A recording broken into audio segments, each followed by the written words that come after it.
कि लालू जी का जो राज था वो गरीब पिछड़ा दलित के लिए जंगल राज नहीं मंगल राज था। अगर वो राज नहीं आता तो आज आपके सामने में सीना तान के एक मल्ला का बेटा अति पिछड़ा का बेटा कुर्सी पर बैठकर अपनी बात को नहीं रखता। भाजपा के पास कोई विजन नहीं है, कोई काम करने का ताकत नहीं है। कब तक कह रहे थे कि नौकरी मुकेश सहनी महागठबंधन कहाँ से लाएंगे, और कल भाजपा का आपने देखा होगा मैनिफेस्टो उसमें 1 करोड़ नौकरी और रोजगार की उन्होंने बात किया है। तो आप बताइए हमारा विजन को कॉपी कर रहे हैं। और तेजस्वी जी ने 17 महीना में 5 लाख से अधिक नौकरी देकर 3 लाख से अधिक अधीन करके वो आए हैं। 15 लाख रुपए हर किसी के खाता में देने का वादा किया था कि विदेश से काला धन लाएंगे, उनका हिसाब दे। नमस्कार, लाइव सीरीज देख रहे हैं आप। आपको बता दें कि बिहार विधानसभा का यह चुनाव काफी कुछ सिखा रहा है। लोगों को राजनीतिक मायने में बहुत कुछ देखने को इस चुनाव के दौरान मिल रहा है।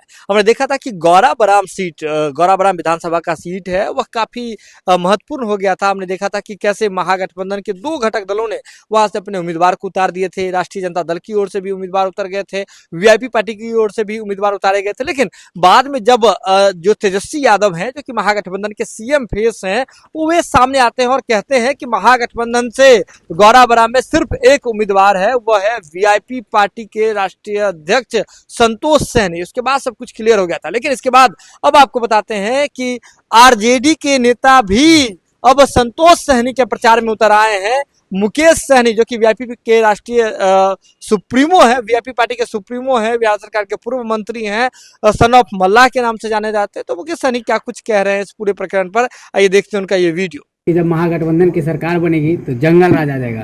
लेकिन कल ही का घटना है कि मोकामा में एक बहुत मर्डर हो गया, उस पर आप क्या कहिए? देखिए उनके पास तो कोई काम नहीं है ना। अगर 20 साल में अगर सरकार में रहकर कुछ करते तो अपने काम को गिनाते कि हमने ये किया वो किया ऐसा किया। वो बचपन में आप सुने होंगे कि बच्चा जब रोता है ना तो उसको कहेगा भूत आ गया, यानी कि भूत से डराना, यानी बच्चे को चुप कराने भूत से। तो उसी तरीके से बीजेपी हो या नीतीश कुमार जी हो या जो भी हो, उनको पता है कि लालू की बराबरी नहीं कर सकते हैं इसके लिए, और बिहार में विकास का काम किए नहीं, तो ऐसे जगह पे वो इस तरीके से बात रखेंगे। मैं तो हमेशा मन से मैं कहा हूं कि लालू जी का जो राज था वो गरीब पिछड़ा दलित के लिए जंगल राज नहीं मंगल राज था। अगर वो राज नहीं आता तो आज आपके सामने में सीना तान के एक मल्ला का बेटा अति पिछड़ा का बेटा कुर्सी पर बैठकर अपनी बात को नहीं रखता। ये सामाजिक न्याय को ताकत देने वाला वो समय था। हम तो चाहेंगे कि ऐसे समय देश में हमेशा रहे।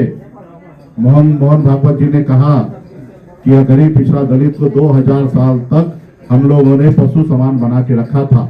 अभी हमें दया के दृष्टिकोण से देखना चाहिए।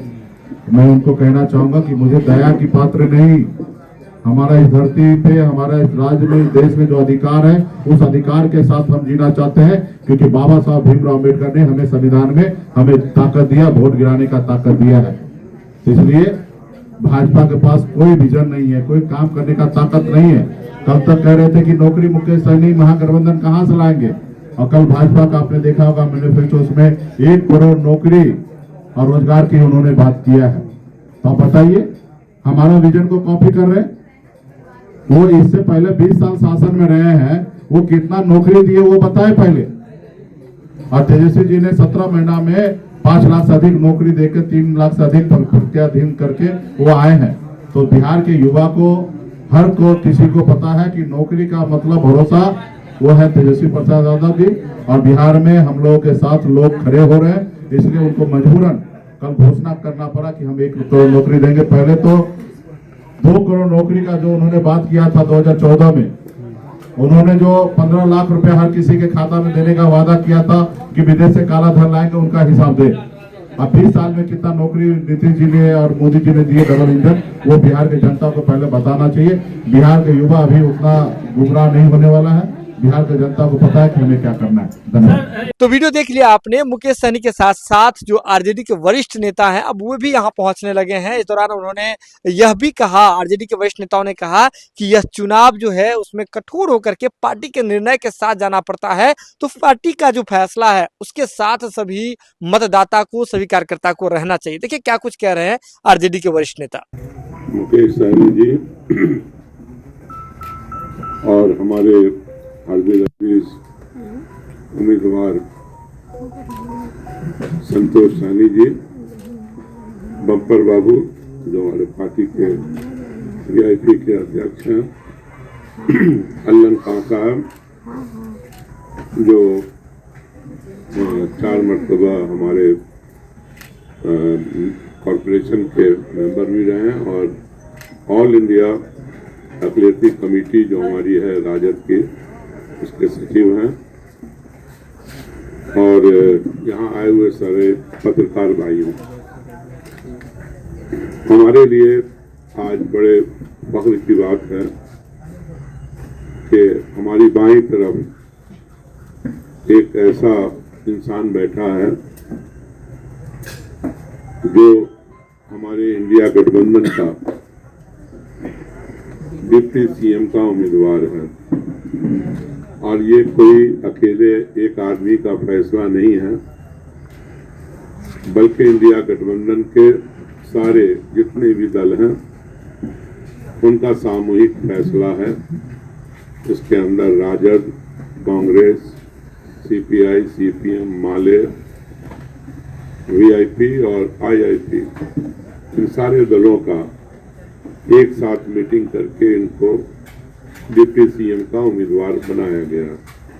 तो ऐसे तो पूरे बिहार के लिए जो अति पिछड़ा वर्ग के लोग हैं उनके लिए फख्र की बात है, खासतौर से सानी समाज के लिए भी, पूरे बिहार के लिए ये फख्र की बात है कि वो हमारे दरभंगा ही से वो लाल निकला सन ऑफ मल्लाह, जो आज पूरे देश में अपना नाम रोशन कर रहा है और पूरे देश के मल्लाह समाज के लोगों को एक साथ जमा कर रहा है। मेरे दाईं हाथ पे हमारे इस क्षेत्र के उम्मीदवार, हरदिल अजीज उम्मीदवार संतोष साहनी जी मौजूद हैं, मैं उनका भी स्वागत करता हूं। और इस सीट पर कुछ कंफ्यूजन लोगों के जहन में है, उसको मैं क्लियर करना चाहता हूं। देखिए, जब ये महागठबंधन है और इतनी पार्टियां हैं, तो सीट के बंटवारे में और उसके मैनेजमेंट में थोड़ी प्रॉब्लम जरूर आती है, लेकिन बिहार के 243 सीट में ज्यादातर जगहों पर, सभी जगहों पर मसला हल हो गया। यहाँ पे थोड़ा मामला अटका हुआ था, लेकिन अभी हमारे नेता जब आए तेजस्वी यादव जी, तो उन्होंने स्पष्ट किया कि इंडिया गठबंधन का उम्मीदवार जो है वो संतोष साहनी जी हैं, जिनका निशान नाव छाप है। मैं आपके मीडिया के माध्यम से मैं सारे राजद के, चाहे वो कार्यकर्ता हों, नेता हों, या इंडिया गठबंधन के नेता हों, कार्यकर्ता हों, उन सब से यही अपील करता हूं कि जब फैसला इंडिया गठबंधन का हो गया तो वो सभी को मान्य होना चाहिए और सब मिलजुल करके इस उम्मीदवार के लिए काम करें।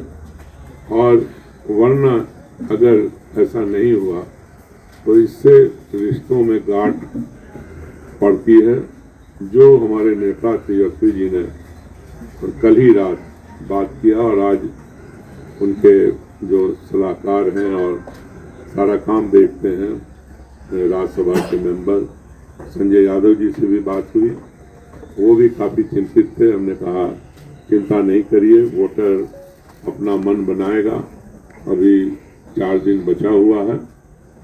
तो मैं आपके माध्यम से संदेश देना चाहता हूं उन सारे साथियों को कि हमदर्दी सिर्फ हमदर्दी का समय नहीं है, कठोर कदम और कठोर आपको फैसले का समय है, जिसके अंदर अपना परिवार ही क्यों नहीं हो, उसको जो है हमें छोड़ करके पार्टी के लिए काम करना होगा, गठबंधन के लिए काम करना होगा।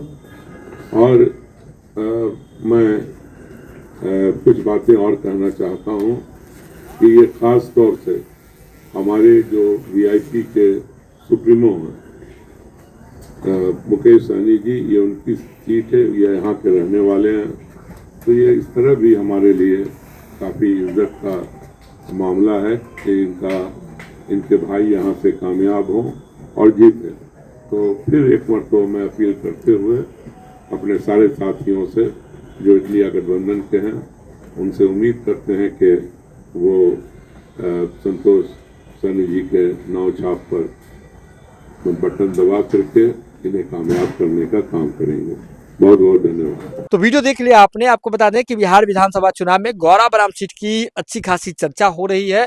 तेजस्वी यादव जब इस सीट पर उतरे और इस सीट पर उतर करके स्पष्ट किया कि गौरा बराम से वीआईपी पार्टी के ही प्रत्याशी मान्य है महागठबंधन की ओर से, उसके बाद अलग सा माहौल देखने को मिल रहा है। महागठबंधन के सभी घटक दल के जो लोग हैं, कार्यकर्ता हैं, नेता हैं, वह गौरा बराम से महागठबंधन के प्रत्याशी वीआईपी पार्टी के सिंबल पर जो चुनाव लड़ रहे हैं, वीआईपी पार्टी के राष्ट्रीय अध्यक्ष भी हैं संतोष सहनी, उनके समर्थन में प्रचार करते हुए दिखे। यह खबर आप लाइव सिटीज के यूट्यूब पर देख रहे हैं तो आप सब्सक्राइब कर लें, फेसबुक पर देख रहे हैं तो फॉलो कर लें, जुड़े रहें लाइव सिटीज के साथ। लाइव सिटीज पर खबरों का सिलसिला लगातार जारी है।